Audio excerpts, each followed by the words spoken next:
मैं डॉक्टर चंद्रभूषण तिवारी, जूथा लाल संयुक्त महाविद्यालय मझौलिया, पश्चिम चंपारण।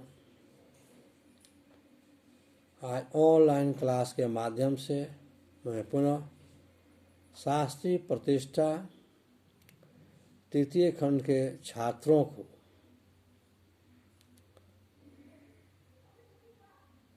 मेघदूत से संबंधित कुछ आवश्यक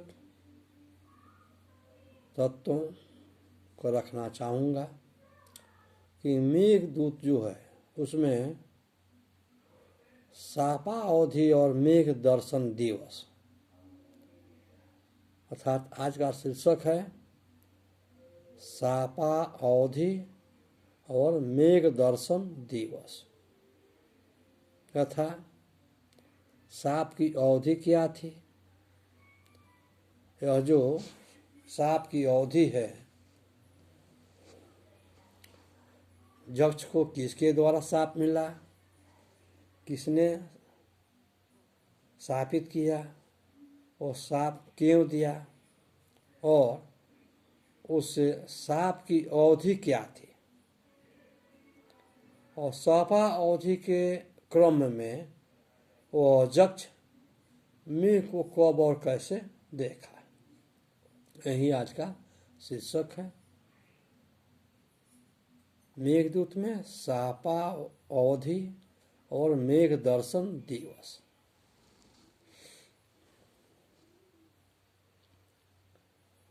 चूँकि हम सभी जानते हैं मेघदूत महाकवि कालिदास की रचना है,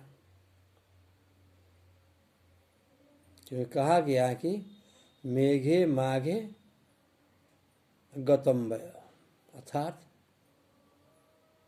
कालिदास के मेघदूत और माघ के शिशु पलबद्धम और दोनों का समुचित अध्ययन किया जाए तो पूरा जीवन व्यतीत हो जाएगा, अर्थात पूरा उम्र इन दो काव्यों के पठन में ही समाप्त हो सकता है। इस प्रकार हम देखते हैं कि ये दोनों ही काव्य बहुत ही महत्वपूर्ण है, बहुत ही तथ्यों को संजोए हुए हैं। इसीलिए विद्वानों ने उक्ति प्रस्तुत की है कि माघे मेघे गतव्य।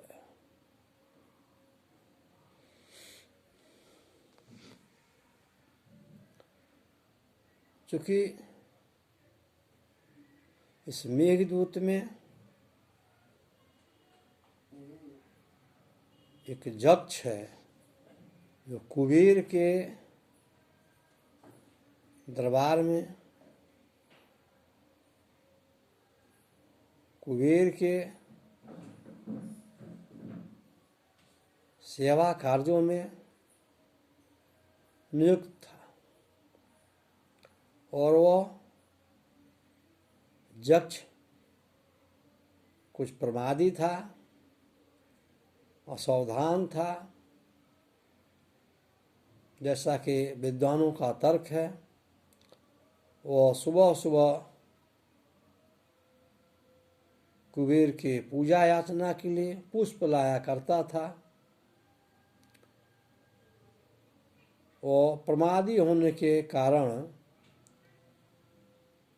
एक दिन उसके मन में विचार आया कि मैं रात में ही पुष्पों का चयन करके और सुबह कुबेर के यहाँ उपस्थित कर दूँ। ठीक वह यक्ष अपने सोच के अनुसार रात में ही फूलों का चयन किया और सुबह कुबेर को समर्पित किया। तो कुबेर ने उसे पुष्प से पूजा अर्चना प्रारंभ की, तो रात्रि में पंखुड़ियों के बीच जो भौरे बैठा था उसने उसे काट लिया, डस लिया।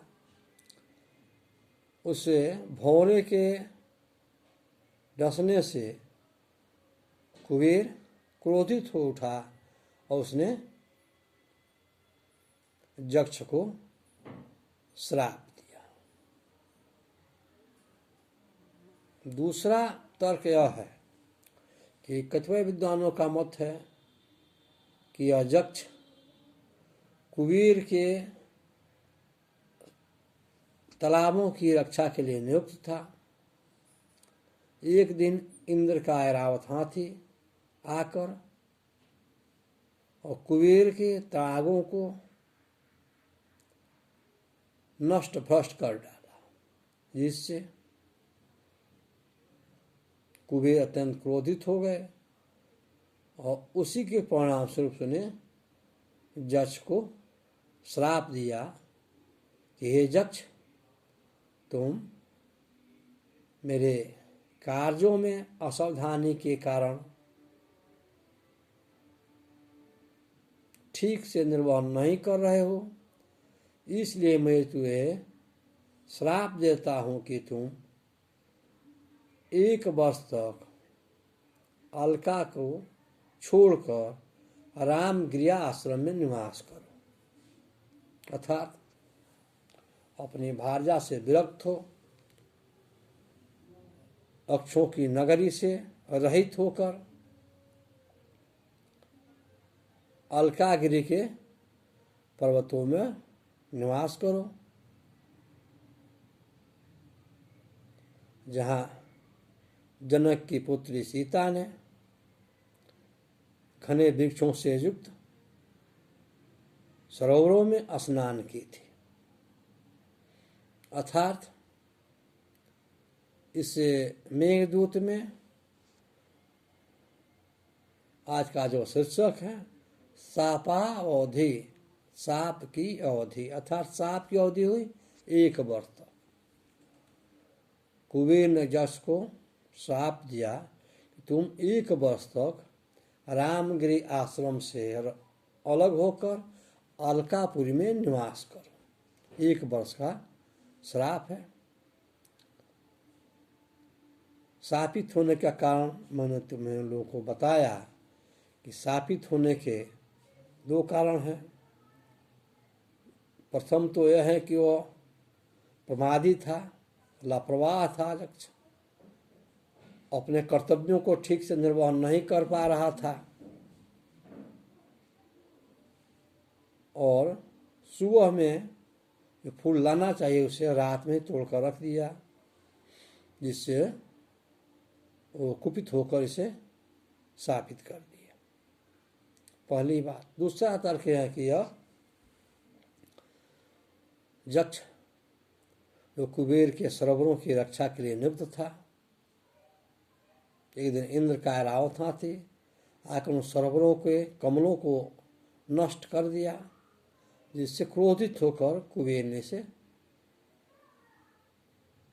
1 वर्ष तक अपनी भार्या से विरक्त रहने का शाप दिया। अर्थात रामगिरी पर्वत पर से 1 वर्ष तक बिताने का कुबेर के द्वारा आदेश प्राप्त हुआ। अर्थात जो यक्षों की नगरी है अलका, जिसे स्वर्गतुल्य कहा जा सकता है, अलका के भवन अत्यंत ही सुंदर और सुखद है। अलका के प्रसादों का वर्णन करना अत्यंत ही कठिन है। फिर भी उसे यक्षों की नगरी, देवों की नगरी को छोड़कर यह शापित यक्ष 1 वर्ष के लिए रामगिरी आश्रम पर निवास करने लगा। यह है उसकी मेघदूत में शापावधि।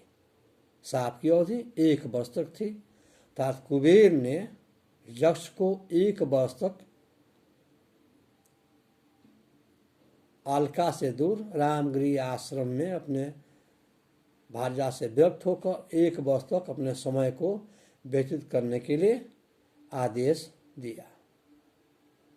यह है मेघदूत की शापावधि 1 वर्ष की। दूसरी जो बात है वो है मेघ दर्शन दिवस, अर्थात मेघ दर्शन, मेघ का दर्शन। अर्थात मेघदूत के माध्यम से यह यक्ष मेघ को किस रूप में देखा, कब देखा, कैसे देखा, वह समय क्या था, यह दूसरा मुख्य टॉपिक है।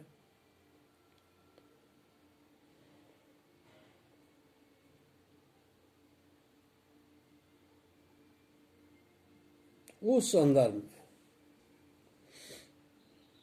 कवि कालिदास ने मेघदूत के पूर्व मेघदूत में एक जो श्लोक दिए हैं उसी के आधार पर मेघ दर्शन को निर्धारित किया जा सकता है। वो है तस्मिन् अद्रौ कतिचित् बाला विप्रयुक्तः सकामे नीत्वा मासान् कनय बलय भ्रंश रिक्त प्रकोष्ठः आषाढ़स्य प्रथम दिवसे मेघम अश्लिष्ट सानुम बप्रकृता वणित गज प्रेक्षणीयम दर्दस। अर्थात उस यक्ष ने आषाढ़ के प्रथम दिवस को मेघ को देखा, अर्थात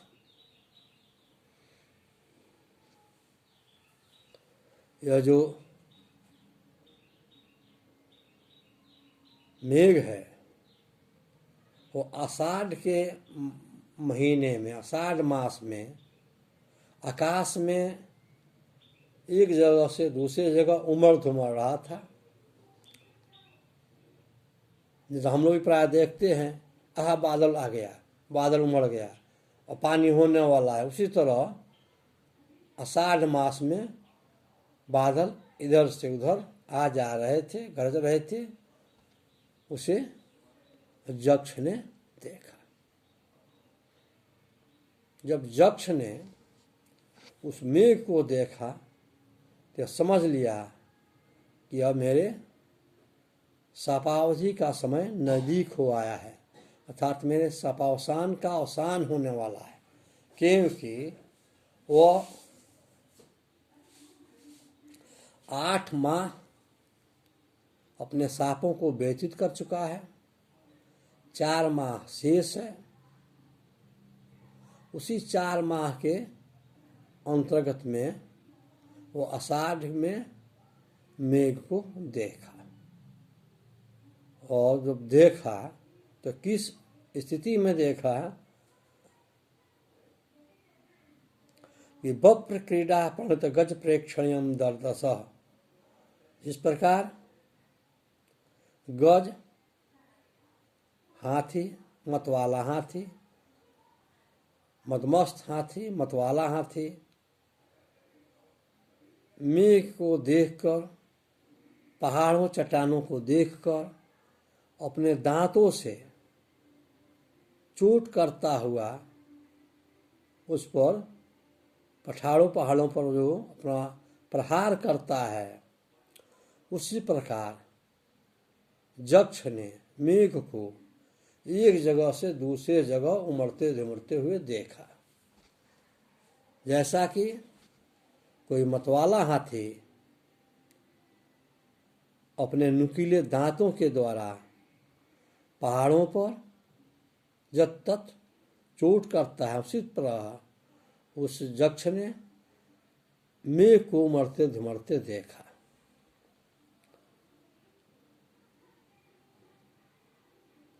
तस्मिन् अद्रौ कतिचित् बला विप्रयुक्त एन तेन प्रकार तस्मिन् अद्रौ कतिचित् बला विप्रयुक्त स्वकामी स यक्ष। जेन तेन किसी प्रकार अपने समय को व्यतीत करते हुए 8 माह वो व्यतीत कर लिया था रामगिरी के पर्वतों पर, आश्रमों में। तो वो जो यक्ष था वो मेघ को देखा, क्योंकि आषाढ़ के महीने में आकाश पूर्ण रूप से मेघ से छाए हुए था। यक्ष ने उसे मेघ को देखा तो उसे उम्मीद हुई कि आशा बंध सदृश, कवि ने लिखा है कि आशा सदृश बंध, उस आशा रूपी बंधन जो है उसे ज्ञात हुई, उसे आशा बलवती हो गई कि अब मेरे साप का अंत होगा।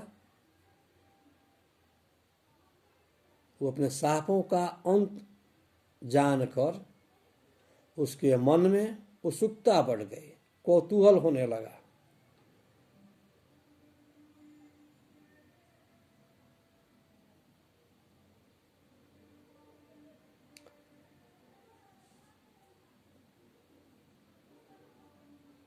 और उस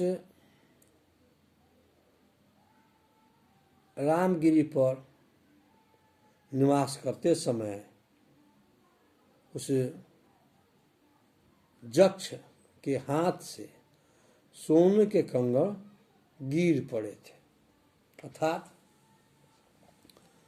वो यक्ष किसी प्रकार से अपने सपावसान की अवधि को व्यतीत कर रहा था, जिससे उसके शरीर कमजोर हो गए थे, दुबले हो गए थे, और दुबला होने की वजह से वो देखा कि उसके हाथ में सोने के कंगन थे, वो सड़क कर गिर चुके थे। इतना व्यथित था, इतना उसे क्लेश था। अतः किसी प्रकार उसने 8 माह अपना व्यतीत किया, और आषाढ़ के महीने में यक्ष ने आकाश में मेघ को देखा, तो देखा कि जिस प्रकार मतवाला हाथी चट्टानों पर अपना प्रहार करता है, ठोकरे मारता है, ठीक उसी प्रकार मेघ भी एक स्थान से दूसरे स्थान तक उमड़ धुमड़ रहे थे। तो अब उसने मेघ को देखा। विद्वानों का पुनः यहाँ आक्षेप है, कुछ आचार्यों का मत है कि यह आषाढ़स्य प्रथम दिवसे, आषाढ़ के प्रथम दिवस को वो यक्ष मेघ को देखता है। प्रथम दिवस का अर्थ है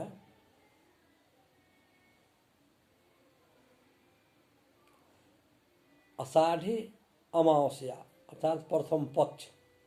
प्रथम दिवस का अर्थ प्रथम पक्ष, अर्थात आषाढ़ी अमावस्या। इसी दिनों से कृषक गृहस्थ लोग अपनी खेती कृषि कार्य आरंभ करते हैं।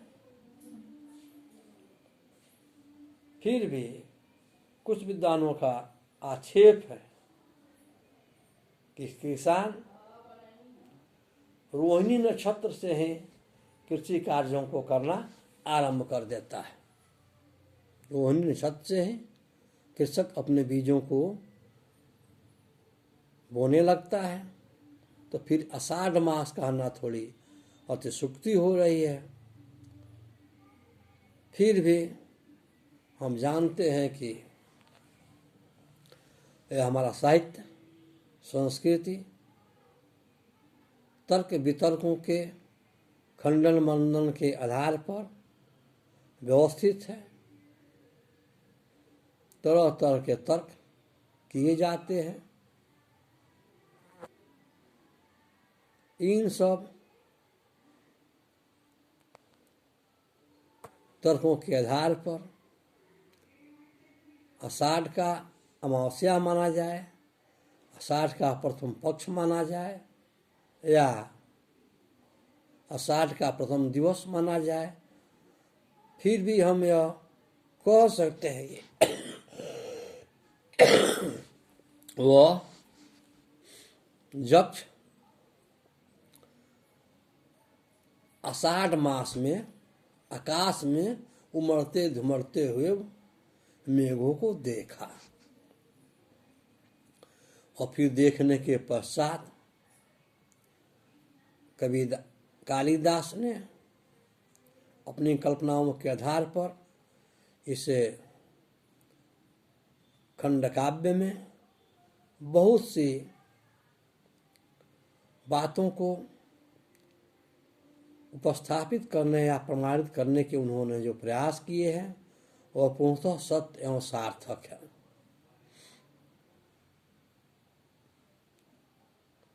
क्योंकि इस मेघदूत में हम लोग देखे कि आज उस यक्ष की शापावधि 1 वर्ष की थी, जिसमें 8 मास वो किसी तरह से बिता चुका है। 4 माह शेष है। उन्हीं 4 माहों में उसने आषाढ़ मास में आकाश में मेघ को उमड़ते धुमड़ते देखता है। फिर वह यक्ष उस मेघ से अपनी तरह तरह की याचना सुनाता है।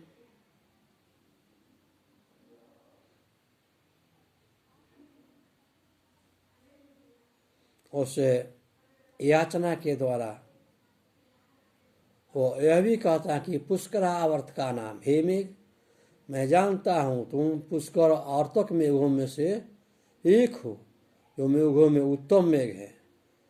तुम इंद्र के समान अपने रूप को धारण कर सकते हो, इसलिए मेरा यह प्रार्थना स्वीकार करो और मेरे संदेश को मेरी भारजात ओस पहुँचा दो।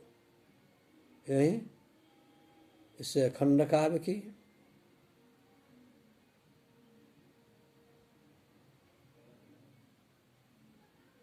वर्ण विषय वस्तु है। इसे आज के शिष्य में रखा गया कि मेघदूत में शापावधि और मेघ दर्शन दिवस, अर्थात कुबेर द्वारा यक्ष को कितने दिनों का शाप दिया गया था और उस शाप के क्रम में यक्ष ने मेघ का दर्शन कब और किस रूप में किया। जयतु संस्कृतम, जयतु भारत।